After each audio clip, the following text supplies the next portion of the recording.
right, Chad Brendel, Tim Adams, deep inside the bowels of the Cincinnati Bearcats home for 2014. Your favorite, Paul Brown Stadium. Yeah, it's hard to find a place that's quiet enough for us to tape because they got guys with blowers in there cleaning up the place. It's just, it's really out in the parking lot. Tim, pretty good scrimmage today. As Coach Tuberville commented in his little scrum with the media, offense had a pretty strong day today after the defense had been ahead for most of the early part of camp. Yeah, the offense moved the ball pretty well. I think Gunnar Keel came out there in the first series and scored about 80 yards in 7 plays, I think it was. There were a few turnovers. I know Gunnar had an interception. Munchie had an interception, had struggled down there in that black zone with a couple of fumbles in the end zone that turned out to be safeties.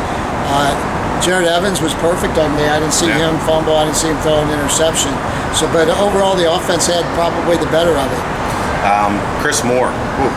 I mean, we talk about it all the time, but when you get to see it when they're live like this, he really starts to stand out among they're 8 deep. They've got 8 very good receivers, but the more you watch, Chris Moore is like here, and then the rest of the really good ones are a notch or 2 below him. Yeah, if you told me if you could only take one, he'd be the one I'd take. He catches the ball in the crowd so well. That's one thing that McKay struggles with a little bit. When Whitty's on him, being a little physical with him, McKay, even though he's got about an 8-inch height advantage and probably much more in the reach, he struggles. But when you see Moore running with a defender, 9 times out of 10, Chris is going to come down with the football. He did that today on a touchdown grab under good coverage by Howard Wilder, but Chris is just an expert at catching the ball with someone right on him. And speaking of Howard Wilder, on the next series, Wilder caused the interception. He had great coverage, batted the ball to Nick Temple for the only interception that Gunnar Keel threw today. That was a great play by Wilder, and you could tell he was ticked off that he gave up that touchdown to Chris Moore, and he was coming out looking to make a point of emphasis that he wasn't going to get beat like that again, and he really stepped in and batted it up, and Temple made a nice interception. Speaking of the wide receiver group, maybe the line of camp so far. Yeah. Johnny Holden catches a pass, probably about a 12-yard pass, breaks 2 tackles, and then just sprints away from the second-team defense. We're standing on the sideline, and as Alex Pace comes off the field, one of the coaches looks at him, and Alex says, "Johnny's just fast." And no true words were spoken. He had a little pass, like you said, probably 10 to 12 yards. He got tangled up with the defender, and then he just broke to the inside and outran everybody to the end zone. And you just said, there he goes. You knew it was going to happen. Once he got a crease, there were still 4 or 5 guys in the general vicinity that could have had an angle. They did have an angle. And once he got a crease, he just left. He outran everybody. It was pretty impressive. You've got the magic touch. You write an article on Lyndon Stevens this morning. Yeah. Lyndon Stevens gets an interception today. Yeah, he's the guy that's going to be a good cornerback for him in the future, I think. He got his pick today, and he's a guy that I think is a true freshman. He was here in January, but a true freshman has a chance to actually play. And we saw 2 other true freshmen. We saw Bowen and Brodden with the number 3 defense today, defensive tackle, ahead of the 2 JUCO kids, Tongamoa and Alance. So I don't know. Would we see one or both of those guys in the rotation? It's a possibility at this point. One thing I will say about the defensive backs, go back to them real quick. The young guys, there's been a few coaching staffs that have talked about getting bigger in the defensive backfield. The result, there's guys out there now that are 6'2", 6'3". They're young. They haven't moved their way up the depth chart yet, but when you're looking down the road into the future, this defensive backfield is going to look a lot different with the amount of size that they have coming into the program. Yeah, Devon Witherspoon's a big kid, about 6'3" or 6'4". He's probably the biggest one playing nickelback. You've got J.J. Pinkney, who's 6'3". He's going to be a great player. Alex Thomas, they also really like him. He's 6'1". Yeah, and then you got Lyndon Stevens at about 6'1". So their cornerbacks, the Whitty, even though he's a hell of a player at 5'9", they have looked to get bigger at those cornerback with the ever-growing number of wideouts that get bigger and bigger. On the inside today, I thought defensively up front, the Bearcats looked pretty good. There was not much room at all for Jose Williams and Tion Green. Yeah, we've been really fretting about the defensive tackles, and they really, I thought, held the point of attack rather well, and they got some pressure on the quarterback. Even good push inside in the ends. Mark Wilson had 3 sacks. I'll have a story about him. He's a guy that's going to be a really good defensive end for them, if not this year, down the road. And the kicking game, we got to talk about that. You love talking about the kicking game. I do. They didn't punt today. No, they did a little punting, but not in the actual scrimmage. Yeah. But The kicking was excellent. I have to look at my numbers, but Andrew Gantz, I think, was 67 with the long of 47. He only missed one from maybe 40. And then Miliano was, I think, 6 for 8. He had one extra attempt. And and they didn't miss any point afters either, but both of them looked really, really good today. And that's a good sign to see, getting out. And they were doing them in situational drills. They were doing 3rd and long.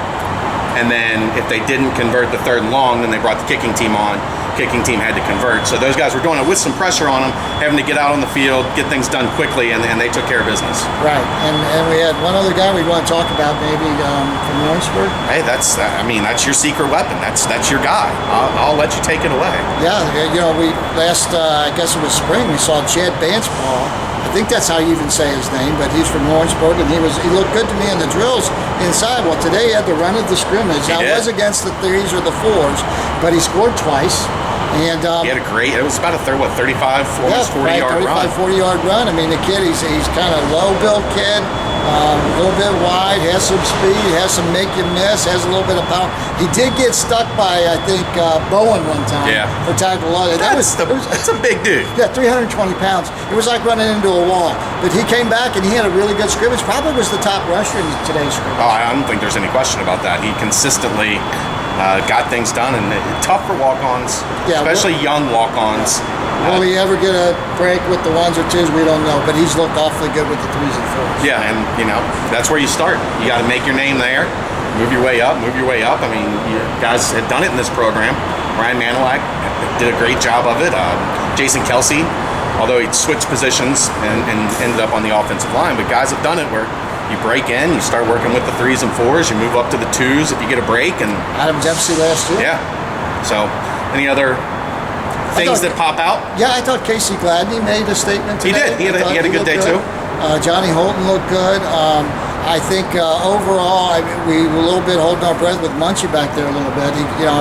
No one was tackling him, but he had to break some cuts and everything at one time. He had a little trouble in the end zone. I think there were 3 straight safeties. And they had the ball inside. Twice he fumbled. Twice was him fumbling. And then the third was, I think Pace blew through and tackled Got the touch, on that safety. And then Mark Wilson, I think, got one later on. But overall, it was a good day. It didn't appear to be any serious injuries, which is one of the big things that you're looking for. A couple bumps and bruises, which you expect when you go to a full scrimmage, but it didn't seem like anything serious. Blake Rowland's got his work cut out for him. They want to play 7, maybe 8 wide receivers. There's a bunch of good ones. Shai Alonso had a good day as a wide receiver. Nate Cole continues to catch the football. There's just a lot of guys out there, and some of these guys could start at some other schools, maybe some other AAC schools even. Yeah. That's how strong that unit is. Well, I mean, take a look. Johnny Holton right now is not running with the 1s. Right. How many teams in the AAC would he not be the starting outside wide receiver? Right. I mean, none? Yeah, I think he's going to be really, really good. I think he's still learning the offense, too. And I have to say Jeff Luke was really good, too. He did. He had a very good day. They ran like a jet sweep with Chris Moore to the sideline. And who's there to meet him at the sideline running pace? A 260-pound middle linebacker, Jeff Luke. He looks big more hit. natural in the middle. Oh, that's his spot. Yeah. He feels like that, too. I mean, he's always had to play the outside. I was talking to him during the scrimmage, actually, a little bit, and he said he always played the outside, even in Florida State, and he's in the inside. 260 pounds, and he runs well. We were joking around when he walked past us one time. That's what the defensive tackles used to look like. Right, the Adam here. Apples, Terrell Byrd wasn't that big. No. And that's a big boy playing middle linebacker, and he moves well, and he's really starting to bring the heat, and I think complemented with Nick Temple and Eric Wilson on the outsides of him. Both guys that move well in space. That's a really strong linebacker group. It is a good group. I think the defense looked optimistic, even though we feel like the offense won the scrimmage. That's a pretty good offense when you give those quarterbacks time to throw and they're not getting hit. And they didn't blitz much, and Tuberville mentioned that. There was very little blitzing today. It was very basic, working on technique and working on some, probably more than anything, getting stuff on tape, technique-wise. And then I'm guessing a week from today when we're back here, it looks a little different.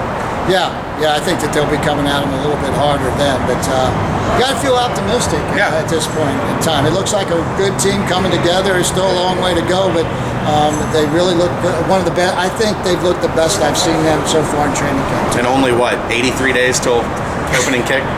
Yeah, it seems like that, doesn't it? Mid-November? September 12th. September 12th, that's what it is. All right, he's Tim Adams. I'm Chad Brendel. Thanks for watching. BearcatJournal.com.